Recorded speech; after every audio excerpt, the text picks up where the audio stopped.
Mrs. Aung San Suu is a famous political leader of, ये famous political leader हैं, इसके बारे में सवाल पूछा हुआ था। और ये किसकी पॉलिटिकल लीडर हैं? ये म्यांमार की पॉलिटिकल लीडर है।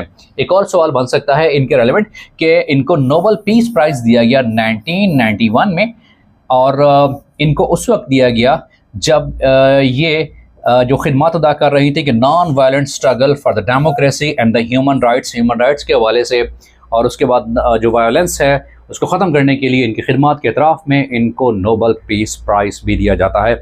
और आपने अक्सर सुना होगा कि बर्मा के अंदर मुसलमानों की नस्ल कुशी हो रही होती है, तो वहाँ जो बर्मा है म्यांमार, तो वो जो नस्ल कुशी, वो जो सारा सिलसिला होता है वो भी इसी कंट्री से रेलेवेंट है।